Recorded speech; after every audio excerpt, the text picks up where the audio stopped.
Hello dear students, falling chain के ही topic पे अगला दो प्रॉब्लम सॉल्व करते हैं। फर्स्ट पार्ट जो है वो फिजिक्स ओलंपियाड में पूछा गया था। क्वेश्चन ये है, a chain of uniform linear mass density rho length L hangs as shown in the figure at time t is equal to 0 the ends A and B are adjacent but end B is released. Find the tension in the chain at point A. इस point पे tension पूछा है after and B has fallen a distance x by।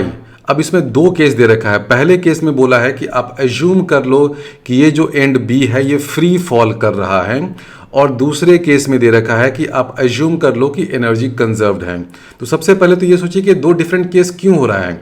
मैंने पिछले question में भी समझाया था कि ये जो फॉलिंग चेन वाला क्वेश्चन होता है ना, उस तरह के क्वेश्चन में एनर्जी कंजर्व होगा या नहीं होगा ये एक्सपेरिमेंट से वेरीफाई किया जाता है।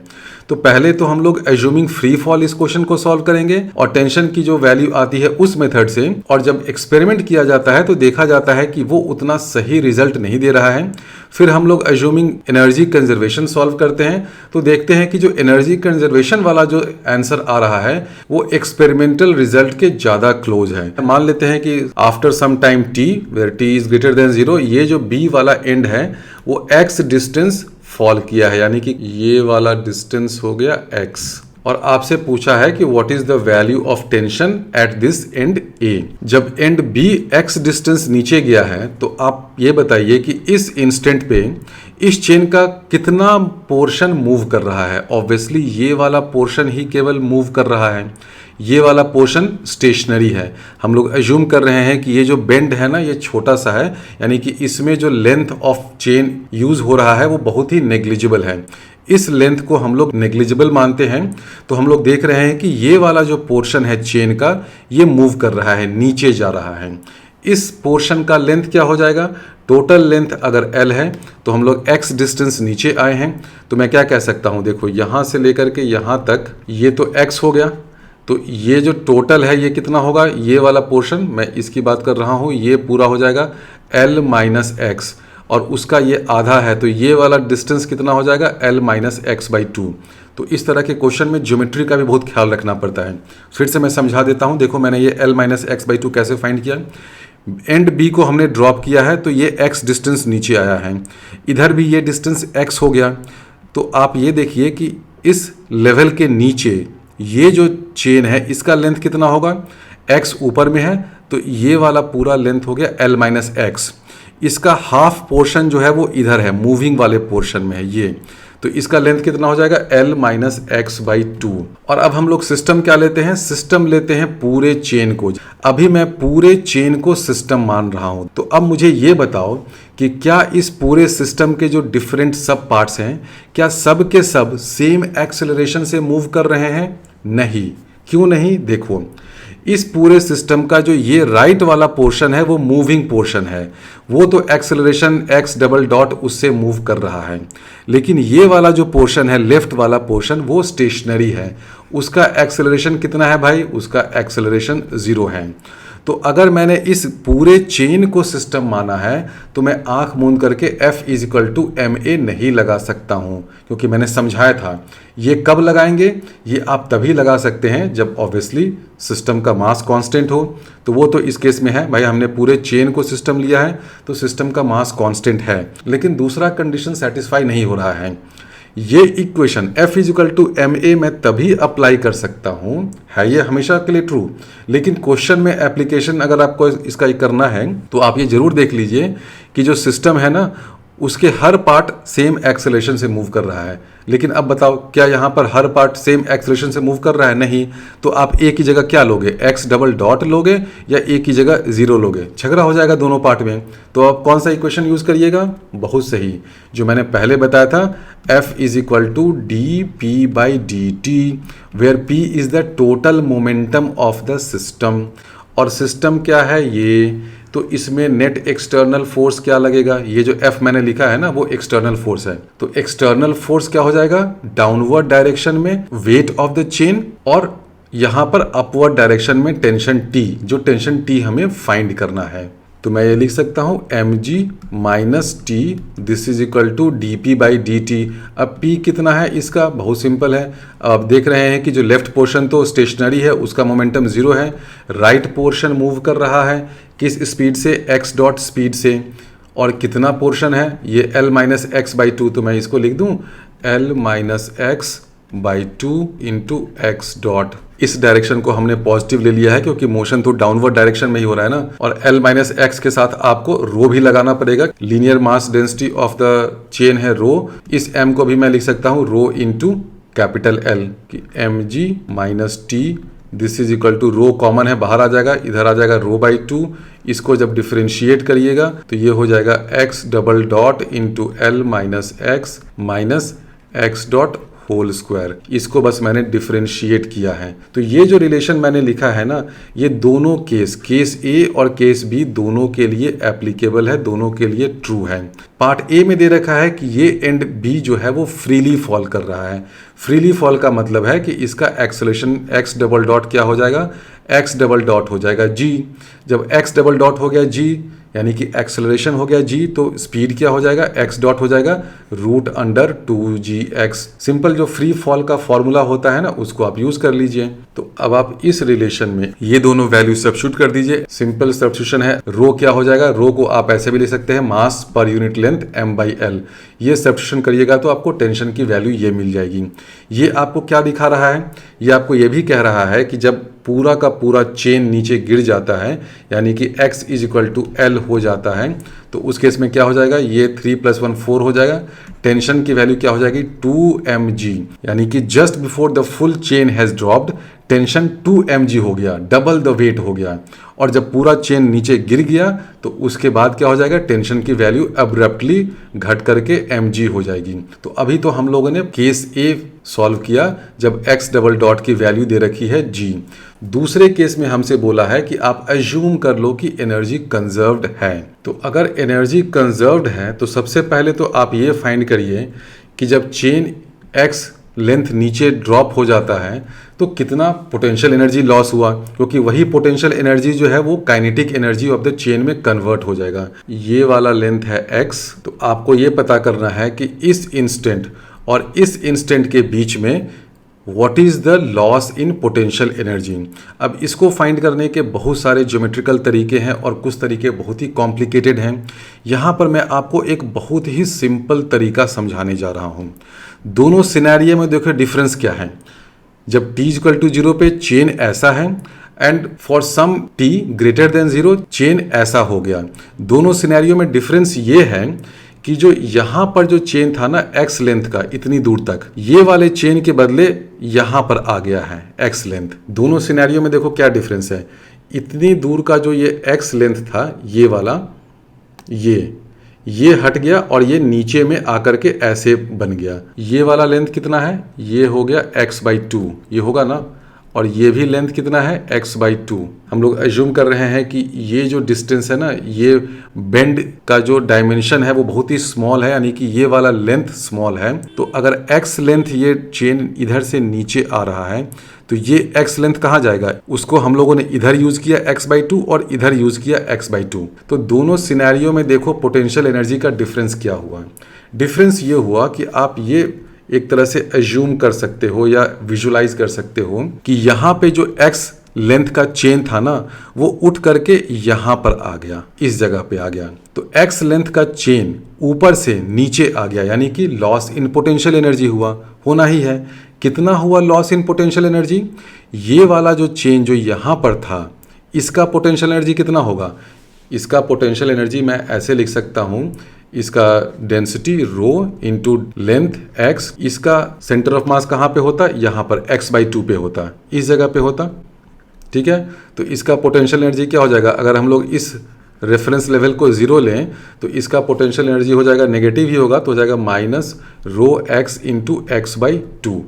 तो आप कह सकते हैं कि आपकी इनिशियल एनर्जी ये थी, इनिशियल पोटेंशियल एनर्जी ये हो गई ui, और u फाइनल वो क्या हो जाएगा, माइनस तो सब में रहेगा ही, रो है लीनियर मास डेंसिटी वो भी रहेगा। x/2 लेंथ जो है इस साइड में यहाँ पे और x/2 लेंथ है यहाँ पे, दोनों का centre of mass same height पे है, तो आप मान सकते हो कि दोनों का सेंटर ऑफ मास इसी हाइट पे है।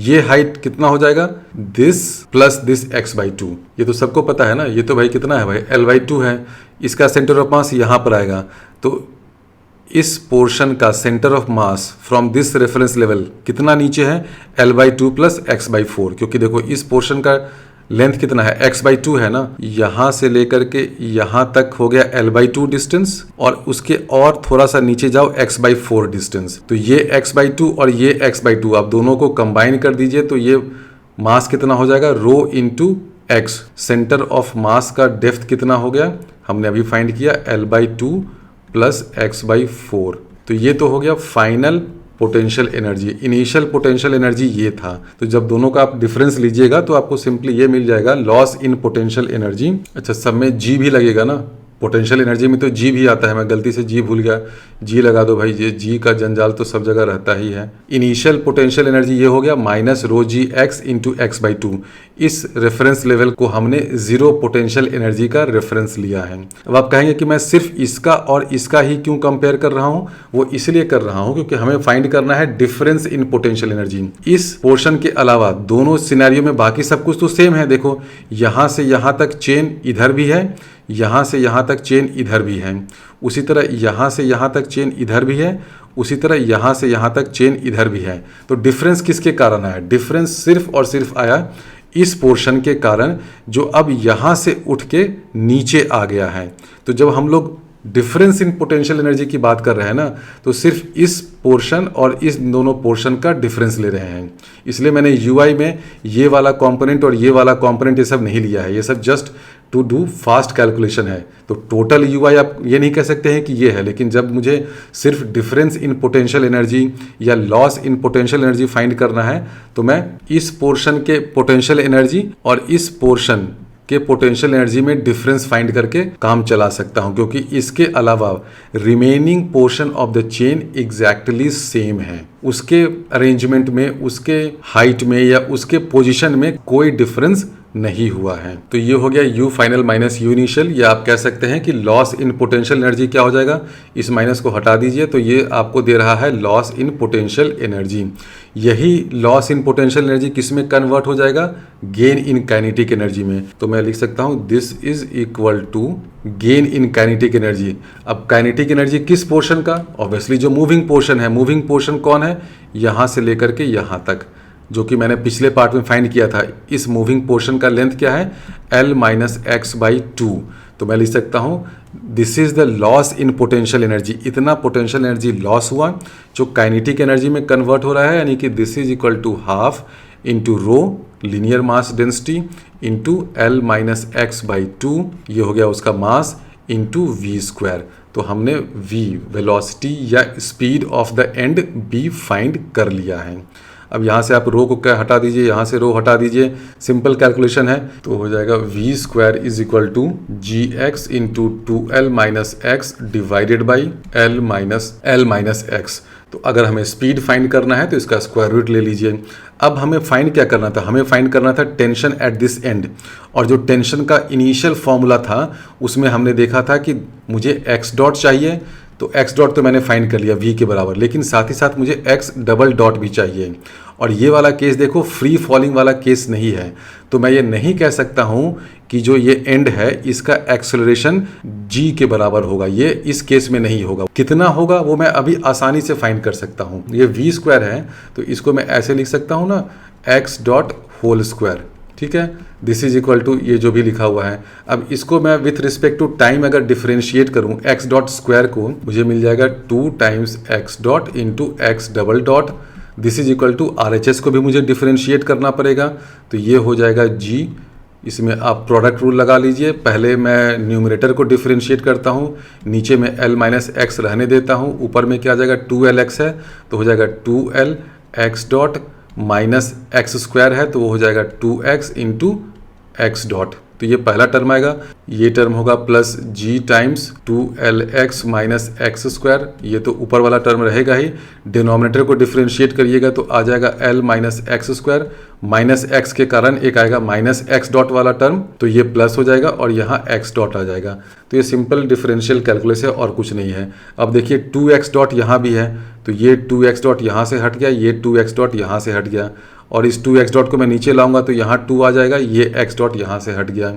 अब इसमें देखिए क्या है, ऊपर में है L माइनस एक्स, क्योंकि 2x डॉट हटा ना, तो क्या बचा न्यूमरेटर में L माइनस एक्स, यहाँ भी L माइनस एक्स है। तो ये सिंपल कैलकुलेशन करके मैं लिख सकता हूँ कि x डबल डॉट जो कि एक्सेलरेशन है वो क्या हो जाएगा g प्लस इधर आ जाएगा g into 2LX minus x square divided by 2, यहाँ पे आ गया L माइनस एक्स स्क्वायर। तो ये हो गया acceleration in the second case. यहाँ से आप देख रहे हैं कि ये जो एक्सेलरेशन है ग्रेटर देन g है, ठीक है, क्योंकि देखो ये वाला टर्म क्या है, पॉजिटिव है ना, 2LX minus x square, x की वैल्यू तो L से कुछ कम है, तो x की वैल्यू अगर L से कम है तो ये न्यूमरेटर पॉजिटिव है, डिनोमिनेटर भी पॉजिटिव है, यानी कि x double dot is greater then g। यानी कि सेकेंड केस में, एनर्जी कंजर्वेशन वाले केस में, ये जो चेन का पोर्शन है ये फॉल कर रहा है with acceleration which is greater than acceleration due to gravity. First part में हमने क्या लिया था, x डबल डॉट को g अज्यूम कर लिया था। अब जब हमने x डबल डॉट फाइंड कर लिया और साथ ही साथ हमने v या x डॉट भी फाइंड कर लिया, तो हमें फाइंड क्या करना है, टेंशन एट दिस एंड। इसको हम लोग इनिशियल फॉर्मूले में यूज कर देते हैं। कौन सा इनिशियल फॉर्मूला, ये वाला इनिशियल फॉर्मूला, क्योंकि मैंने बताया था कि ये फॉर्मूला दोनों केस के लिए एप्लीकेबल होता है। तो अभी जो हमने x डॉट स्क्वायर और x डबल डॉट की वैल्यू फाइंड की है, दोनों को इसमें सब्स्टिट्यूट कर देंगे तो हमें टेंशन की वैल्यू केस बी के लिए मिल जाएगा। सिंपल कैलकुलेशन है, आप सब्स्टिट्यूट करिएगा तो आपको ये मिल जाएगा। यहाँ से आप ये भी देख रहे हैं कि as x tends to L, यानी कि जब पूरा चेन नीचे गिरने वाला है तो टेंशन टेंड्स टू इन्फिनिटी। अब इनफाइनाइट टेंशन तो हो नहीं सकता है, क्योंकि उससे पहले आपका चेन टूटने लगेगा। यानी कि ये जो हमने अजम्पशन लिया है वो इनिशियली तो वैलिड रहेगा, लेकिन बाद में क्या होगा कि वो जो चेन का नीचे वाला पोर्शन है ना, हो सकता है कि कुछ हॉरिजॉन्टल मोशन करने लगे या एनर्जी का डिसिपेशन हो जाए, क्योंकि इनफाइनाइट टेंशन तो किसी भी रियल चेन में नहीं हो सकता है। तो अब आप देख रहे हैं कि दो डिफरेंट सिनेरियो में टेंशन की डिफरेंट वैल्यूज आ रही हैं। एक्सपेरिमेंटली ये देखा गया है कि जो सेकंड केस में टेंशन की वैल्यू आ रही है वो एक्सपेरिमेंटल वैल्यू के ज़्यादा क्लोज है। लेकिन ऑब्वियसली इसमें भी प्रॉब्लम ये है कि जब x टेंडिंग टू L हो जाएगा तो टेंशन इन्फिनिटी की तरफ जा रहा है, जो कि रियल लाइफ में पॉसिबल नहीं है। तो वो प्रॉब्लम इसलिए आ रहा है क्योंकि हमने जो अजम्पशन लिया है ना एनर्जी कंजर्वेशन वाला, वो जैसे जैसे ये चेन नीचे जाएगा वो अजम्पशन उतना वैलिड नहीं रहता है। क्योंकि देखो जैसे जैसे ये चेन नीचे जा रहा है क्या हो रहा है, पोटेंशियल एनर्जी तो लॉस हो रहा है, और वो सारा का सारा potential energy kinetic energy of the chain में कन्वर्ट होना है। और आप ये भी देख रहे हो कि चेन का smaller and smaller portion he motion कर रहा है, यानी कि उस स्मॉलर एंड स्मॉलर पोर्शन का स्पीड टुवर्ड्स इन्फिनिटी जा रहा है। तो उस केस में क्या होगा कि ये जो अजम्पशन हमने लिया है उतना वैलिड नहीं रहेगा, कुछ डिसिपेशन होने लगेगा, लास्ट पोर्शन ऑफ चेन जो है वो हो सकता है कि हॉरिजॉन्टल मोशन करने लगे, तो तरह तरह का खेल हो सकता है।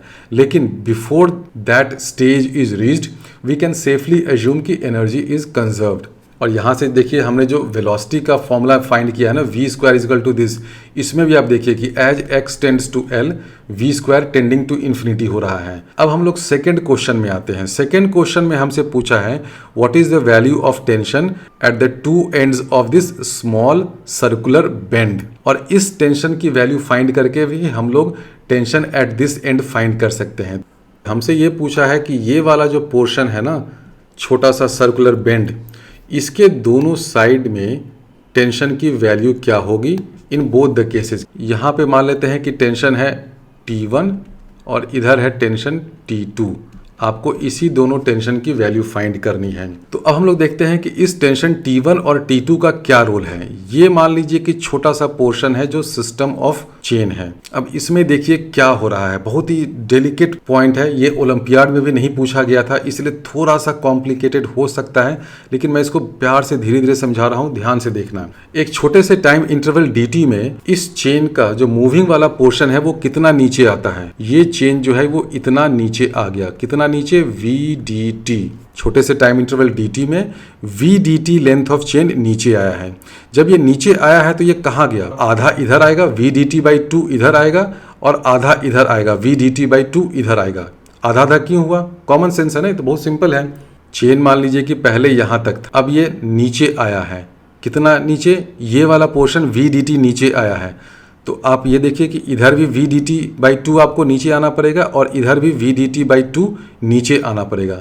तभी तो आप कह सकते हैं ना कि ये वाला पोर्शन VDT नीचे आया, यानी कि मैं कह सकता हूँ कि VDT/2 पोर्शन जो है वो इस साइड नीचे आया और इस साइड कितना हुआ, VDT/2। यानी कि हो क्या रहा है, हुआ ये कि अगर VDT लेंथ में नीचे आ रहा हूँ तो VDT/2 लेंथ जो है वो मूविंग पोर्शन से किधर चला गया, स्टेशनरी पोर्शन में। समझो क्या हो रहा है, चेन इनिशियली तो देखो यहाँ पे लटका हुआ था ऐसे, ये वाला पोर्शन नीचे आ रहा है, नीचे आ रहा है, तो ये वाला पोर्शन पूरा मूविंग है। पहले तो ये पूरा L/2 मूविंग है ना, एकदम शुरुआत में जब शुरू में ये चेन को हमने ड्रॉप किया तो ये वाला पोर्शन L/2 पोर्शन पूरा मूव कर रहा है। लेकिन धीरे धीरे ये नीचे आ रहा है तो क्या हो रहा है, मूविंग पोर्शन का जो चेन है वो इधर स्टेशनरी पोर्शन में आ रहा है। अल्टीमेटली होते होते होते क्या हो जाएगा, फाइनली ये वाला पूरा चेन ऐसे कहीं आ जाएगा, ऐसे आ जाएगा। तो क्या हो रहा है, dt टाइम इंटरवल में VDT लेंथ ऑफ चेन नीचे आया, यहाँ से ऐसे नीचे आया। उसका नेट आउटकम ये हुआ कि VDT/2 लेंथ ऑफ चेन जो है वो मूविंग पोर्शन से चला गया स्टेशनरी पोर्शन में। यानी कि VDT/2 लेंथ ऑफ चेन, इसका हमने मोमेंटम चेंज किया। इसका मास कितना है, हम लोग रो से मल्टीप्लाई कर दें तो मास आ गया। और इसका वेलोसिटी कितना चेंज हुआ, इस साइड इसकी वेलोसिटी थी v, इस साइड इसकी वेलोसिटी हो गई 0। तो चेंज इन मोमेंटम, उसका मैग्नीट्यूड कितना हो जाएगा, रो VDT/2 तो मास हो गया, इनटू कर दो v। ये हो गया चेंज इन मोमेंटम। ये चेंज इन मोमेंटम कौन प्रोड्यूस कर रहा है, ये T1 और T2। अगर मैं इस पोर्शन को सिस्टम मान लूँ तो इसका क्या हो रहा है, ये वाला तो हम लोग मान लेते हैं कि भाई बहुत ही छोटा सा लेंथ है और मान लो कि स्टेशनरी ही है या बिल्कुल उसके बीच का है। अब ये सब अप्रोक्सीमेशन है, लेकिन ये T1 और T2 का रोल क्या है, इधर का जो पोर्शन था जिसका लेंथ कितना था VDT/2, जिसका स्पीड कितना था v, वो घूमकर इधर आ गया। इधर था स्पीड v, इधर स्पीड है 0। यानी कि चेंज इन मोमेंटम क्या होगा, रो VDT/2 इंटू v। ये किसने प्रोड्यूस किया, T1 और T2 ने। कितने टाइम में, dt टाइम में। तो rate of change of momentum क्या हो जाएगा, इसको आप dt से डिवाइड कर दीजिए तो ये dt हट गया। तो मैं लिख सकता हूँ कि T1 + T2 this is equal to rho v²। इसको समझ लो, ये थोड़ा सा कॉम्प्लिकेटेड है, बहुत से बच्चे इसको नहीं समझ पाते हैं। T1 और T2 है क्या, ये जो बेंड है ना, जहाँ पे ये बेंड होना स्टार्ट हुआ उस जगह पर टेंशन होगा चेन में। T1 में ले रहा हूँ ऊपर की तरफ, ये T2 ले रहा हूँ ऊपर की तरफ। नेचुरली अगर आप इसको सिस्टम मान लेंगे इस लेफ्ट वाले पोर्शन को, तो T1 उस पर नीचे की तरफ लगेगा because of Newton's third law of motion ना। क्योंकि देखो हो क्या रहा है, मान लीजिए कि ये एक पोर्शन ऑफ चेन है, तो अगर आप कह रहे हैं कि यहाँ पर टेंशन T1 है तो नीचे वाले पोर्शन को ऊपर वाला पोर्शन T1 टेंशन से पुल कर रहा है। लेकिन अगर आप ऊपर वाले पोर्शन को कंसिडर करेंगे तो क्या होगा, नीचे वाला पोर्शन सेम टेंशन T1 से उसको पुल कर रहा है because of Newton's third law. तो अभी मैं क्योंकि ये नीचे वाले पोर्शन का मोशन कंसिडर कर रहा हूँ तो मैं लिख सकता हूँ कि ये T1 ऊपर की तरफ लग रहा है, इधर से T2 ऊपर की तरफ लग रहा है।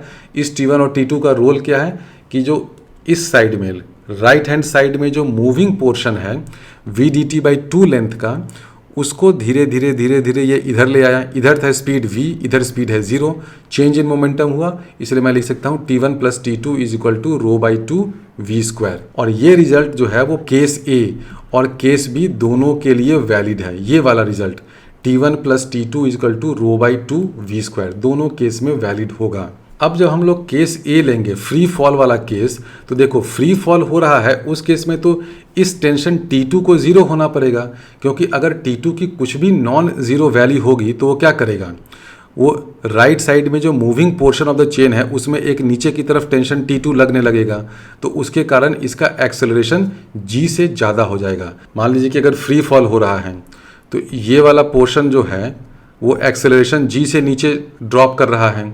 अगर यहाँ पे आपने टेंशन T2 भी लगा दिया तो क्या हो जाएगा, mg तो लग ही रहा है और ये t2 भी लग रहा है, यानी कि एक्सेलरेशन g से ज़्यादा हो जाएगा। कोई भी बॉडी का फ्री फॉल तभी हो सकता है ना जब वो सिर्फ अपने वेट के कारण फॉल कर रहा है। तो केस ए में जब हमें दे रखा है कि इसका फ्री फॉल हो रहा है, तो ये जो राइट वाला चेन का पोर्शन है वो सिर्फ और सिर्फ अपने वेट के कारण नीचे फॉल कर रहा है। उस केस में टेंशन T2 की वैल्यू 0 होनी पड़ेगी। तो केस ए में T2 की वैल्यू हो गई 0।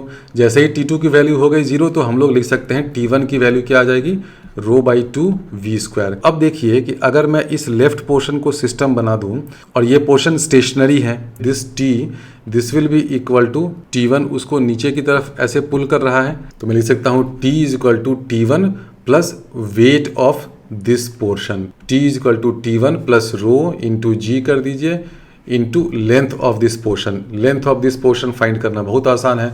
अगर यहाँ से आप x डिस्टेंस नीचे आए हैं तो फाइंड कर लीजिएगा कि लेंथ कितना होगा, l प्लस x/2। चेन है l लेंथ का, ये x हो गया। तो हम लोग क्या कर रहे हैं, ये इधर का आधा पोर्शन ले रहे हैं। अगर आप ऐसे देखें, यहाँ से लेकर के चेन वाला पोर्शन प्लस ये x, तो l प्लस x है, उसका आधा इधर है। तो लेफ्ट साइड में जो पोर्शन है उसका लेंथ हो जाएगा कितना, l प्लस x/2। तो कर दो l plus x/2। t is equal to T1 plus ρg l plus x/2। T1 की वैल्यू हमने देखो यहाँ से फाइंड कर रखी है, तो इससे आप t की वैल्यू भी फाइंड कर सकते हैं, जो हमें क्वेश्चन नंबर 1 में फाइंड करने को पूछा था। तो ये दूसरा मेथड है। इस मेथड में आने के लिए सबसे पहले आपको ये रिजल्ट डिराइव करना पड़ेगा, और ये जो रिजल्ट है वो केस ए फ्री फॉल वाला केस और case B conservation of energy वाला केस, दोनों केस में ये रिजल्ट एप्लीकेबल है। जब फ्री फॉल वाला केस होगा तो T2 की वैल्यू 0 हो जाएगी।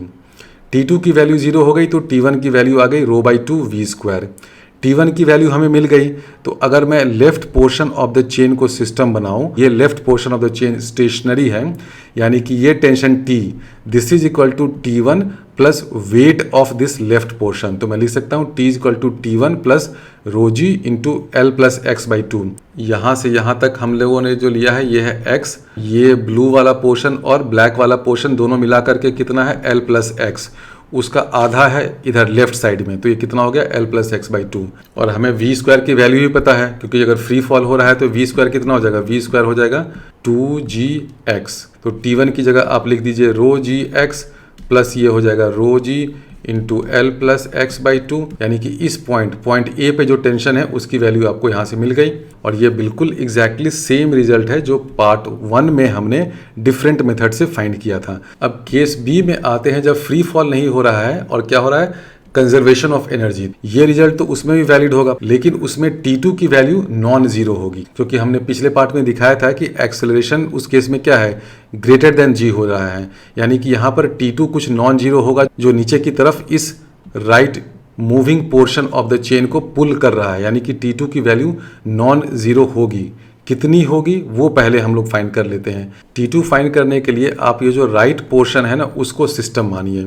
इसको जब सिस्टम मानेंगे तो इस पर क्या क्या फोर्स लग रहा है, एक तो इसका अपना वेट है जो नीचे की तरफ है, कितना हो जाएगा, इसका अपना वेट हो जाएगा ρg इंटू इसका लेंथ l माइनस x/2। ये लेंथ हमने पिछले पार्ट में फाइंड कर लिया था कि जो मूविंग पोर्शन है उसका लेंथ है l minus x/2 plus tension T2 उसको नीचे की तरफ और पुल कर रहा है, तो हो जाएगा इसमें प्लस T2 कर दीजिए। दिस इज इक्वल टू क्या, मास ऑफ दिस पोर्शन। तो हम लोग किसी एक पर्टिकुलर इंस्टेंट की बात कर रहे हैं। मान लेते हैं कि यहाँ पर हमने एक डॉट बना दिया, यहाँ पर ये है, तो इस फिक्स्ड मास की हम लोग बात कर रहे हैं। यहाँ पर वो वाला कॉन्सेप्ट मत लगाइए dp/dt, कंफ्यूज कर जाइएगा। तो दिस मास इनटू एक्सेलरेशन, तो हम लोग क्या लिख सकते हैं, this is equal to mass of this portion, वो क्या हो जाएगा rho into l minus x/2 into x double dot. हमने फाइंड किया था कि x डबल डॉट जो है वो g प्लस कुछ होता है, वहाँ पे समथिंग था, उसको हम लोग चाहें तो x डबल डॉट को जो पार्ट 1 में हमने फाइंड किया था, x डबल डॉट को हम लोग ऐसे भी लिख सकते हैं, x double dot is equal to g plus v²/2 times l minus x। अभी हम लोग x डबल डॉट को v के टर्म्स में इसलिए लिख रहे हैं क्योंकि हम लोग देख रहे हैं कि T1 और T2 को हमने v के टर्म्स में लिख रखा है। ये कहाँ से आया, ये क्वेश्चन नंबर 1 में हमने फाइंड किया था। ये हमने फाइंड किया था ना, x double dot is equal to g plus this thing. अब इसको आप चाहें, देखिए 2lx minus x²/l minus x² है ना, यहाँ भी क्या है 2lx g into 2lx minus x²। तो इस पूरे को हम लोग ऐसे लिख दें वी स्क्वायर बाई 2, एक 2 रहेगा, नीचे में एक और l माइनस एक्स रहेगा। तो मैं लिख सकता हूँ x double dot is equal to g plus v square by 2 times l minus x. यहाँ से आप ये भी देख रहे हैं कि x डबल डॉट जो है वो ग्रेटर देन g होगा, क्योंकि क्या हो रहा है, x double dot is equal to g plus v square, ये पॉजिटिव नंबर है, l माइनस एक्स एक पॉजिटिव नंबर है। तो यहाँ से मैं लिख सकता हूँ कि x double dot is equal to g plus v square by 2 times l minus x. उसी रिजल्ट को हम लोग यहाँ यूज करते हैं, इस x डबल डॉट को इसमें सब्स्टिट्यूट करिएगा तो मुझे मिल जाएगा T2 इज इक्वल टू आ जाएगा रो बाई 4 वी स्क्वायर। तो T1 की वैल्यू भी आ जाएगी रो बाई 4 वी स्क्वायर। यानी कि देखिए क्या हुआ, फ्री फॉल वाले केस में T2 की वैल्यू 0 हो जाती है, क्योंकि अगर T2 की वैल्यू नॉन जीरो होगी तो ये जो moving portion of the chain है वो ग्रेटर देन g एक्सेलरेशन से मूव करने लगेगा। तो फर्स्ट केस में जब फ्री फॉल हो रहा है तो T2 की वैल्यू 0 हो गई, T1 की वैल्यू हो गई रो बाई 2 वी स्क्वायर। लेकिन सेकेंड केस में, एनर्जी कंजर्वेशन वाले केस में, ये T1 और T2 दोनों इक्वल होते हैं और दोनों की वैल्यू हो जाती है रो बाई 4 वी स्क्वायर। अब हमें T1 की वैल्यू मालूम हो गई, तो अब हम लोग ये left portion of the chain में फिर से वापस आ जाएं। हम लोग क्या लिख सकते हैं कि this T is equal to T1 plus weight of this portion. जैसा कि अभी हमने पार्ट ए के लिए किया, हम लोग सीधे ये लिख सकते हैं ना, T is equal to T1 plus weight of this left portion, और T1 की वैल्यू हमने फाइंड कर ली है रो बाई 4 वी स्क्वायर।